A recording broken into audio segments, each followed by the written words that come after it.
오늘의 주요 뉴스입니다. 서울의 열대야 연속 일수가 역대 3위를 기록한 가운데 어젯밤에도 열기가 식지 않아 22일째 열대야가 계속되고 있습니다.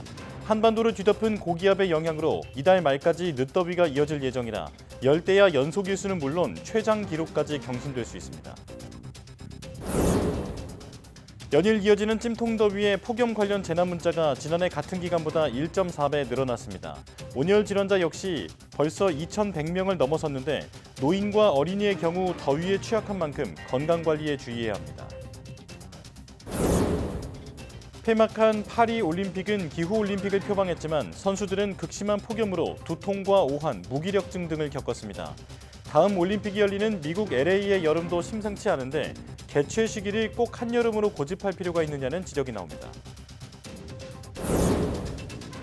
국내 연구진이 배터리 내부에서 열폭주가 일어나는 과정을 처음으로 밝혀냈습니다. 음극과 양극 사이에 자가 증폭 루프로 인해 낮은 온도에서도 순식간에 열폭주로 이어졌는데 열폭주를 80% 정도 억제할 수 있는 음극 코팅법도 개발했습니다.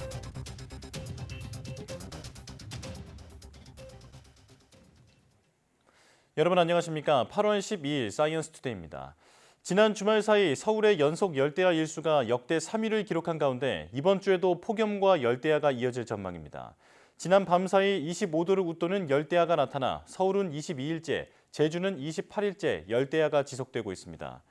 기상청은 올여름 해수면 온도가 높은 가운데 남서쪽에서 따뜻하고 습한 다량의 수증기가 계속해서 유입돼 밤 사이 기온 하강을 저지하고 있다고 밝혔습니다. 특히 이번 주에도 북태평양 고기압 중심이 동쪽으로 이동해 동풍이 강해지면서 열대야가 더 지속할 것으로 예보했습니다. 지금까지 서울에서 가장 긴 열대야는 2018년 26일 동안 이어졌는데 기상청의 중기 예보에 따르면 다음 주 중반까지 열흘 폭염과 열대야가 예보된 상태라 이번 주 안에 서울 열대야 연속 일수 기록을 경신할 가능성이 큽니다. 또 올여름 서울 평균 열대야 일수가 현재 25일인데 역대 가장 많았던 해가 1994년 36일로 이달 말까지 늦더위가 이어진다면 이 기록도 경신될 가능성이 있습니다. 계속되는 무더위 속에 올여름 전국에 발송된 폭염 관련 재난 문자가 지난해 같은 기간보다 1.4배 늘어난 것으로 집계됐습니다. 행정안전부는 올해 6월 1일부터 지난 9일까지 발송된 폭염 재난 문자가 모두 2,356건이라고 밝혔습니다. 폭염 재난 문자는 지난해 세계 스카우트 잼버리 등을 계기로 폭염에 대한 경각심이 커지면서 재작년에 비해 1,680건으로 대폭 증가했습니다. 아울러 올해도 전국 각지에서 최고 기온 신기록이 쏟아지는 등 더운 날씨가 지속하면서 폭염 재난 문자 발송이 더 늘어났습니다.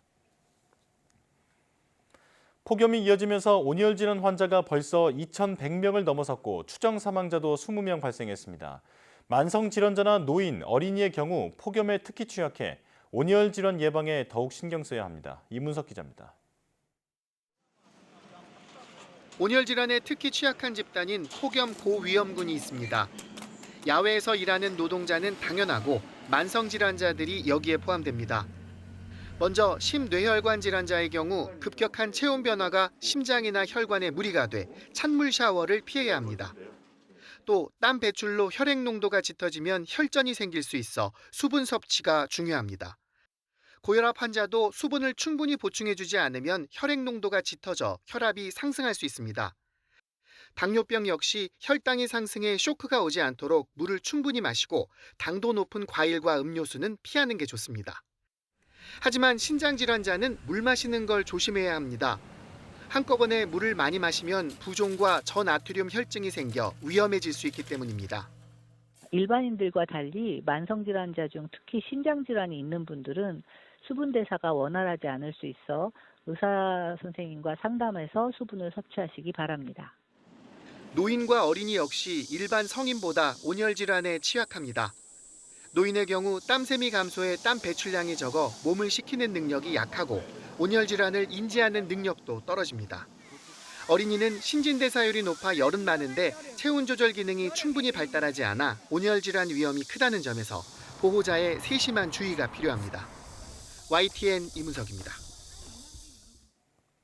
여름철에도 서늘한 기후로 유명한 고원지대 강원 태백도 올해 기록적인 폭염을 피하지 못했습니다. 지난달 평균 기온이 기상 관측 이래 가장 높았는데요. 계속된 찜통더위에 지역 대표 작물인 고랭지 배추 작황에도 비상이 걸렸습니다. 송세혁 기자가 현장을 가봤습니다. 해발 1200m 태백 매봉산 일대 고랭지 배추밭. 수확을 앞둔 배추가 누렇게 변한 채 썩어가고 있습니다. 잎이나 줄기가 시드는 반쪽 시드름병에 걸린 겁니다. 반쪽 시드름병에 걸린 배추입니다. 이렇게 힘없이 잎이 떨어져 나갈 정도로 짓물렀습니다. 악취도 진동합니다. 축구장 면적의 배추밭 가운데 절반가량은 상품성을 잃어 수확을 포기해야 합니다. 가장 비싼 뭘? 물고 딸 게 있어야지. 뭐 시장에 나가든지 말든지. 태백시는 전체 고랭지 배추밭의 20%가량인 80헥타르에서 반쪽 시드름병과 무름병 등 병충해가 발생한 것으로 보고 있습니다. 아직 평년과 비슷한 수준이지만 계속된 찜통더위에 긴장감은 높아지고 있습니다. 무름병과 반쪽 시드름병 등은 고온 다습한 날씨에 주로 발생하기 때문입니다. 태백의 지난달 평균 기온은 1985년 기상 관측이 시작된 이후 39년 만에 가장 높았습니다. 여름철에도 에어컨 없이 살 수 있다는 평균 해발 900m 고원지대지만 기록적인 이번 폭염은 피하지 못한 겁니다. 그래서 이제 올해 유난히 최고 기온 급값이 경신되면서 너무 폭염 일수가 길어지다 보니까 배추 자체가 성장이 둔화되고 농촌진흥청은 이런 추세로 기후변화가 진행되면 2090년쯤 남한에서 고랭지 여름 배추 재배지는 완전히 사라질 것으로 내다봤습니다. YTN 송세혁입니다. 다음 올림픽이 열리는 2028년 개최지는 미국 LA입니다. 기후 위기 속에 올림픽 개최주의 더위는 해가 갈수록 대회의 주요 변수로 떠오르고 있는데요. 이렇다 보니 개최 시기를 굳이 한여름으로 고집할 이유가 있느냐는 지적도 나옵니다. 장하영 기자입니다. 기후 올림픽을 표방한 파리올림픽. 에어컨 대신 물 순환으로 건물 기온을 낮추고 선수 식단을 채식으로 구성하고 센강의 수질을 개선해 경기장으로 사용했습니다. 100년 전인 1924년 파리올림픽이었다면 아무런 문제가 없었을 수 있습니다. 하지만 파리 평균 기온이 100년 전보다 3도 넘게 오른 데다 특히 최근 10년 동안은 30도가 넘는 폭염도 드물지 않았습니다. 높은 습도와 대기 불안정으로 100년 빈도의 비가 2년 주기로 내릴 정도로 기후가 변했습니다.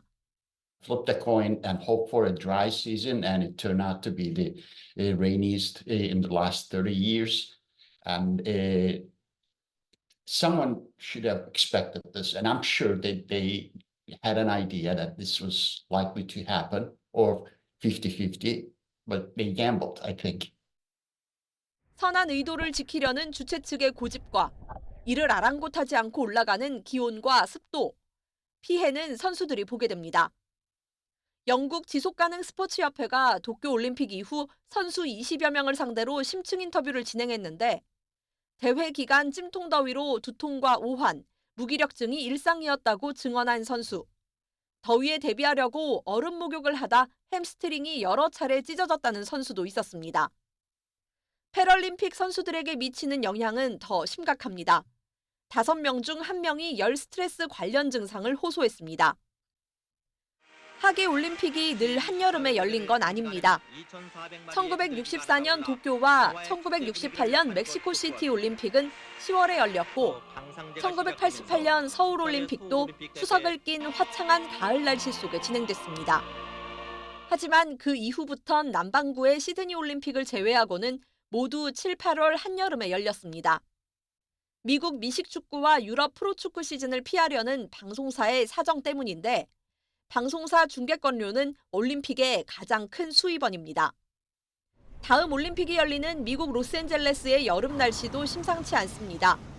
2020년에는 이상고온으로 대형 산불이 곳곳에서 발생했고 기온이 50도에 육박하기도 했습니다. 지구도 지키고 선수도 지키기 위해서는 도쿄와 파리가 주는 교훈을 짚어봐야 할 겁니다. YTN 장하영입니다. 규모 7.1의 강진이 규슈 남부 미야자키현 앞바다에서 일어난 지 나흘 만인 오늘 제5호 태풍 마리아가 혼슈 동북부 도호쿠 지방을 관통할 예정입니다. 일본 기상청은 태풍 마리아가 오늘 오전 8시 30분쯤 이와테현 오후나토시 부근에 상륙했다고 발표했습니다. 태풍이 도호쿠 지방 태평양 연안에 상륙하는 것은 1951년 통계 작성 이후 세 번째입니다. 태풍은 오전 7시 기준으로 중심 기압이 985헥토파스칼로 중심 부근 최대 풍속은 초속 25m입니다. 일본 항공과 전일본 공수는 도호쿠와 도쿄, 오사카를 잇는 항공편 86편을 결항시켰습니다. 고속열차 신칸센은 평소처럼 운행되고 있지만 태풍 상황에 따라 지연 또는 중단될 수 있습니다. 일본 규슈 남부 기리시마 산에서 지난 8일 미야자키현 동부 해역 지진 이후 지진 활동이 늘었다고 NHK가 보도했습니다. 보도에 따르면 미야자키현에서 규모 7.1 지진이 일어난 이후 미야자키현과 가고시마현 경계에 있는 기리시마산 가라쿠니다케 부근을 진원으로 하는 지진이 늘어났습니다. 어제 새벽 2시 32분에도 규모 2.4의 지진이 발생해 주변 지역에서 경미한 흔들림이 감지됐습니다. 다만 기리시마산, 신모에다케 등 일부 화산 지형에서 지진에 따른 화산 활동 변화는 없는 상태라고 NHK는 전했습니다. 일본 기상청은 기리시마산 분화 경계 수준을 상향 조정하지는 않았지만 이곳이 활화산인 만큼 소규모 분출 현상이 돌발적으로 발생할 가능성도 있으므로 유의할 필요가 있다고 당부했습니다. 평소 비가 많이 내리지 않는 중국 황토 고원에 역대 최대의 폭우가 쏟아졌습니다. 차량 200여 대가 흙탕물과 함께 휩쓸려 내려와 하룻밤 사이 마을이 폐차장으로 변했습니다. 베이징 강정규 특파원입니다. 비상등을 켠 차들이 흙탕물에 휩쓸려 떠내려갑니다. 막다른 골목엔 차량 200여 대가 뒤엉켜 폐차장을 방불케 합니다. 感觉铁就开窟窿了，人都过不去嘛。水和泥最起码有2米高呢，原来太猛了，所以就把车全推上走了。 구조대원들은 가슴팍까지 차오른 진흙탕을 헤치고 승용차 지붕 위에 몸을 피한 주민들을 구출합니다. 再往里边走的时候，里边还有一辆车，车顶上坐着3个人，而且他在一个水面上漂着，我们又过去把那3个人救出来。 황토 고원지대인 중국 산시성 예난 일대에 최대 179mm의 폭우가 내렸습니다. 이 지역 연평균 강수량의 3분의 1 넘는 비가 하룻밤 사이에 쏟아진 겁니다. 的影响，8月8日20时至8月9日凌晨5时，延安志丹县遭遇了区域性大暴雨和局地最大降雨量突破历史极值。 철교를 집어삼킬 듯 넘실대는 황허, 중장비마저 장난감처럼 떠내려옵니다. 중국의 나이아가라로 불리는 후코우 폭포도 폐쇄됐습니다. 비구름은 간수성과 내몽고를 거쳐 동북지방으로 이동하고 있습니다. 끊이지 않는 자연재해로 중국에선 7월에만 328명이 숨지고 이재민 2,639만 명이 발생했습니다. 주택, 건물 파손과 농경지 피해 등 경제 손실은 14조 원을 훌쩍 넘겼습니다. 베이징에서 YTN 강정규입니다.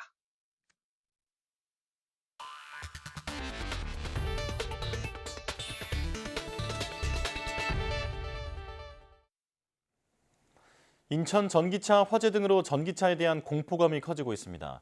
현대차가 배터리 제조사를 공개하며 대응에 나서고 정부 대책도 준비 중이지만 공동생활시설에 설치된 전기차 충전기가 대부분 과충전을 예방하기 어려운 제품으로 알려지며 불안감이 커지고 있습니다. 오동건 기자입니다. 현대차가 전기차의 배터리 제조사를 전격 공개했습니다. 전기차 10종, 제네시스 브랜드 3종을 합쳐 총 13종입니다. 코나 일렉트릭에는 세계 1위 배터리 업체인 중국 CATL의 배터리가 탑재됐고 나머지 9종과 제네시스 전동화 모델 모두 국내 업체의 배터리가 사용되고 있었습니다. 9월 초에 발표될 정부 종합대책의 배터리 제조사 표기가 논의되면서 현대차가 선제적으로 조치에 나선 것으로 보입니다. 빠르면 9월 초 정도의 발표 예정인데요. 그래서 이 전기차의 배터리에 이 제조사를 표기하느냐 안 하느냐 하는 문제도 이 9월 초에 발표될 종합대책에 넣어서 함께 다른 부분하고 같이 조화를 맞춰서 그렇게 발표하도록 하겠습니다. 정부와 업체가 대책 마련에 나섰지만 전기차 화재 불안감은 더욱 커지고 있습니다. 국민의힘 이미자 의원이 환경부에 받은 자료에 따르면 6월 기준 공동주택에 설치된 전기차 충전기 98.3%가 마트나 상가 같은 근린생활시설의 70.5%가 완속 충전인 것으로 조사됐는데 대부분의 완속 충전기는 자체적으로 과충전을 방지할 수 없다는 점에서 소비자들의 불안감을 키우고 있습니다. 중고차 시장에선 벌써 전기차 매물이 늘고 가격도 낮아지는 것으로 전해져 시장이 요동치고 있습니다. 업계 관계자들은 화재 발생률이 내연기관 자동차보다 낮다고 호소하지만 불안감 차단에 효과가 있을지는 미지수입니다. 소방청 화재 통계를 보면 자동차 만 대당 화재 발생률은 내연기관이 이제 1.88%고 전기차가 1.63%입니다. 그러니까 좀 낮죠. 다만 이제 우리가 무섭게 생각하는 건 그러니까 진화가 어렵다는 거. 그 부분 때문에 이제 그런 거죠. 그래서 어떻게 보면 저는 이번 사고를 보면서 이게 우리나라 전기차 산업의 기로가 될 수가 있겠다. 올해 기아의 EV3, 현대 캐스퍼 일렉트릭, 아이오닉 7 등 전기차가 출격 대기 중인 상황. 전기차 캐즘 상황에 화재 공포증까지 더해지며 전기차 업계의 어려움이 가중되고 있습니다. YTN 오동권입니다. 인천 아파트 주차장 화재로 전기차에 대한 불안이 커지자 정부가 오늘 긴급회의를 개최합니다. 정부는 오늘 환경부 차관 주재로 국토교통부와 산업통상자원부, 소방청 등 관계부처가 참여한 가운데 전기차 화재 관련 긴급 점검회의를 열고 전기차 안전 강화 방안에 대해 논의할 예정입니다. 특히 지난 1일 불이 난 벤츠 전기차에 중국 파라시스의 배터리가 탑재된 것으로 드러나면서 배터리 제조사 공개를 의무화할지에 관심이 쏠립니다. 또 화재의 주된 이유 가운데 하나로 꼽히는 과충전을 막기 위해 충전율과 충전 시간을 제한하는 방안도 논의될 것으로 보입니다. 최근 잇따라 일어난 전기차 화재에서 볼 수 있듯이 전기차는 한 번 불이 나면 순식간에 1000도까지 올라가는 열폭주가 일어나는데요. 지금까지는 배터리 내부에서의 구체적인 열폭주 과정을 알지 못했는데 국내 연구진이 원인 규명은 물론 열폭주를 억제할 방법까지 찾아냈습니다. 보도에 양회영 기자입니다. 주차된 자동차에서 연기가 피어오르더니 순식간에 불길이 솟구칩니다. 진화 중인 전기차 밑부분에서 폭발과 함께 불길이 되살아납니다. 전기차는 이처럼 불이 나면 배터리 온도가 순식간에 1000도까지 치솟는 열폭주 현상이 일어나는데 어떤 과정으로 열폭주가 악화하는지에 대해 구체적으로 알려진 바 없었습니다. 그런데 국내 연구진이 낮은 온도에서부터 급격히 열폭주 반응으로 이어지는 과정을 처음으로 밝혀냈습니다. 연구진은 내부 미세 구조까지 볼 수 있는 방사광 가속기 기반의 X선 회절 기법을 자체 개발해 배터리셀 내부의 화학 반응을 관찰했습니다. 그 결과 배터리 내부에 열이 오르기 시작할 때 음극에서 나온 가연성 기체인 에틸렌 기체가 양극으로 이동해 산소 발생을 촉진했습니다. 이렇게 만들어진 산소는 음극에서 다시 에틸렌 기체를 더 많이 만들어내고 이 과정이 반복됩니다. 자가 증풍루포로 생성된 산소와 이산화탄소가 음극의 리튬과 반응하면서 순식간에 온도가 치솟는 열폭주가 일어나는 겁니다. 일반적인 X선보다 10만 배 정도 강한 포항 방사광 가속기 X선 분석법을 활용했고요. 그래서 열폭주 연구를 수행할 수 있는 특수 배터리 셀을 만들어서 급격한 온도 상승을 야기시키는 이런 자가증폭 루프를 발견할 수 있었던 겁니다. 연구진은 열폭주 현상의 원리를 찾은 데 이어 열폭주를 막을 수 있는 기술도 개발했습니다. 기존 흑연 음극재를 산화 알루미늄으로 코팅하면 셀 내부에 산소와 이산화탄소가 늘어나도 음극재와의 반응을 막아 열폭주 현상이 80% 정도 억제되는 것을 확인했습니다. 체계적으로 열폭주를 억제할 수 있는 메커니즘을 가지고 우리가 연구를 더 체계적으로 할 수 있다고 생각을 하고 있고요. 이제 이해를 하게 되면은 이것을 억제할 수 있는 코팅이나 이것을 억제할 수 있는 화학 반응 물질을 개발하는 것이 가능해졌습니다. 이번 연구 결과가 배터리 열폭주 과정을 구체적으로 밝혀낸 만큼 억제 기술이나 코팅 물질 개발 등을 통해 앞으로 전기차 배터리 화재를 해결하는 새로운 열쇠가 될 것으로 기대됩니다. YTN 사이언스 양우영입니다. 고속도로 이용이 많은 휴가철, 사고나 차량 고장도 잦은데요. 도로 위 사고 처리 과정에서 2차 사고로 이어지는 경우가 있죠. 고속도로 2차 사고를 막기 위해서는 어떻게 해야 할까요? 비트박스를 기억하시기 바랍니다. 지환 기자입니다. 고속도로에서 사고나 고장으로 차량이 멈춰섭니다. 뒤따르던 차량이 그대로 들이받습니다. 고속도로 2차 사고입니다. 사례는 너무 많습니다. 도로 공사 도중 발생한 작업 차량 추돌 사고, 터널 내 멈춰선 고장 차량. 갓길 정차 차량도 예외는 아닙니다. 사고 현장을 수습하는 순찰차도 마찬가지. 안전관리 차량을 들이받는 경우도 있습니다. 2차 사고는 시야가 어둡거나 비 오는 날 더 자주 발생합니다. 인명피해로 이어질 위험도 훨씬 큽니다. 최근 3년간 고속도로 교통사고 사망자 500여 명 가운데 2차 사고로 숨진 사람은 85명에 달합니다. 특히 치사율이 높은데요. 무려 54%로 일반 교통사고의 7배에 달합니다. 멈춰선 내 차가 잘 보이겠거니 하지만 뒤따라오는 운전자 입장에선 그렇지 못한 경우가 많습니다. 가능하다면 신속히 갓길로 차를 빼는 게 중요합니다. 그 다음 기억할 게 바로 비트박스. 비상등 켜고 트렁크를 연 다음 밖으로 대피한 뒤 스마트폰으로 신고하라는 겁니다. 도로공사는 전국 각 지역 휴게소나 휴가지, 축제장에서 고속도로 2차 사고 예방 비트박스 캠페인을 적극적으로 홍보하고 있습니다. 스마트폰 신고 이렇게. 고속도로에서 2차 사고의 위험성을 줄여줄 수 있는 행동 요령을 저희가 형상화시켜서 비트박스라고 지금 명칭을 했고요. 이 현장 반응은 상당히 좋은 편으로 보여지고 있습니다. 차량 고장이나 사고를 신고할 때는 한국도로공사 콜센터나 119, 112로 하면 됩니다. 차량을 벗어나 대피할 때는 반드시 도로 가드레일 바깥으로 나가는 게 중요합니다. YTN 지환입니다. 전동 킥보드 같은 개인형 이동장치 교통사고의 3분의 1 이상은 무면허 운전자가 일으킨 것으로 나타났습니다.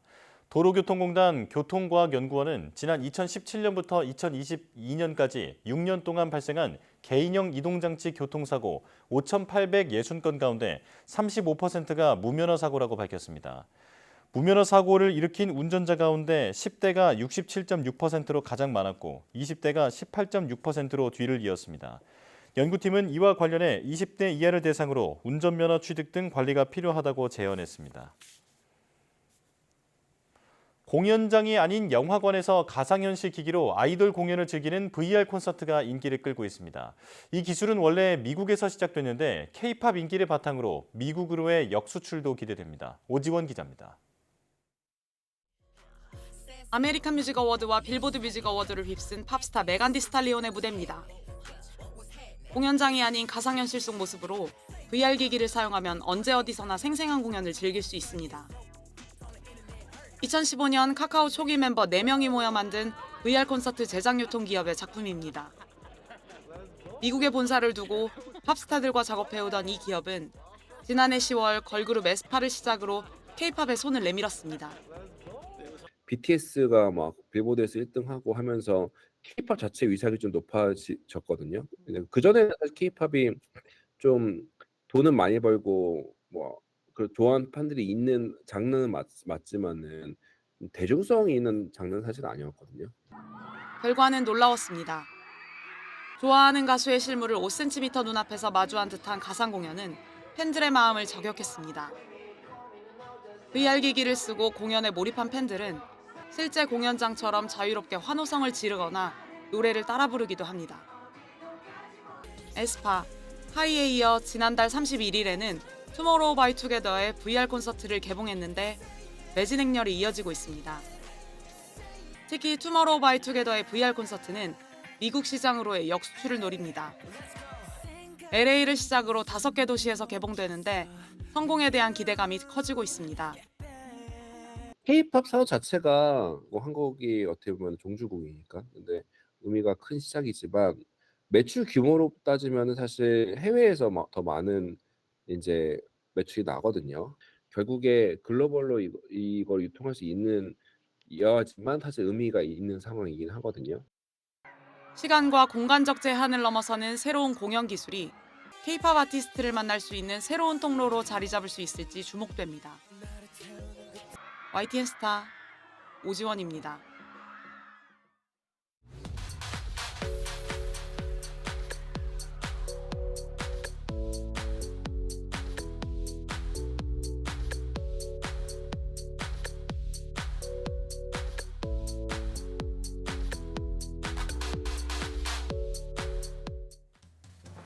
아리세일 참사부터 이번 인천 아파트 주차장 화재까지 배터리 화재는 뻔히 지켜보면서도 어쩌지 못하는 재난 같은 일이었는데요.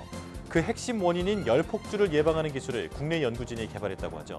크고 작은 배터리가 일상 곳곳에 자리하고 있는 지금, 이번 기술이 하루빨리 적용돼 우리 일상을 더 안전하게 만들어주길 기대합니다. 뉴스 마칩니다. 고맙습니다.